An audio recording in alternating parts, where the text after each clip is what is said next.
Well, howdy guys, how are ya?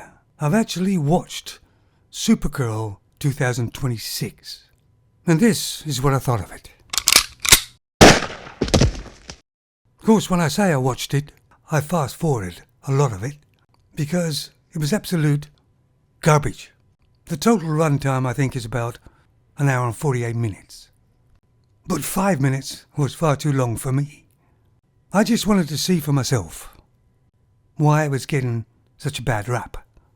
And, in my opinion, it's absolutely dreadful. Now, the introduction of Crypto, which is Superdog. I'm a pretty old guy, and I remember Crypto, but he was only ever used with Superboy. But they've introduced the dog to try and bring in the younger people. It's cute. Maybe they can sell more merchandise. But to be honest, it's the best actor in the film.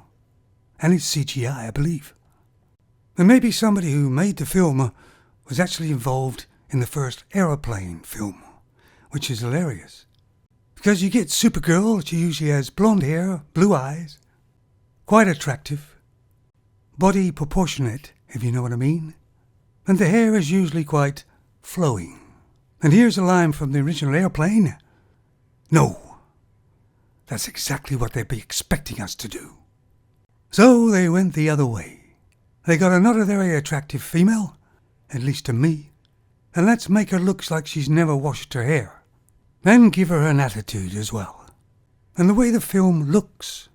You know, as a young man, a boy, I used to remember reading Superman comics, Spider-Man comics, watching the cartoons. They were always bright, colourful. This film is dark, drab, and mostly all the colours are washed out of it.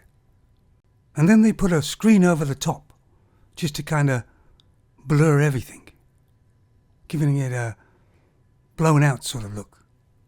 For me, it was not only depressing to watch, it was depressing to look at. What about the storyline, the script? Well, I've only just recently found out, apparently, that the scriptwriter was a female.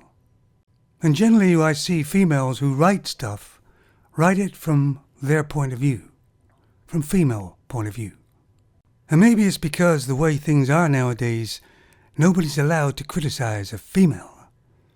And the writer has drunk her own Kool-Aid. The storyline is god-awful. Probably would have been a better script if a 10-year-old had written it in summer holidays. It's corny. You kind of watch it and it doesn't actually flow. It's like they've shot these pieces, this piece, and put them all in a hat, and just picked them all one by one and stuck them together. Well, I've got to be honest, I didn't think it would be this bad. And of course, what makes it worse, the star of this film has made a couple of interviews, hasn't she? And she doesn't come across, to me anyway, as nice. She doesn't have any charisma at all. Well, here's another picture of Supergirl.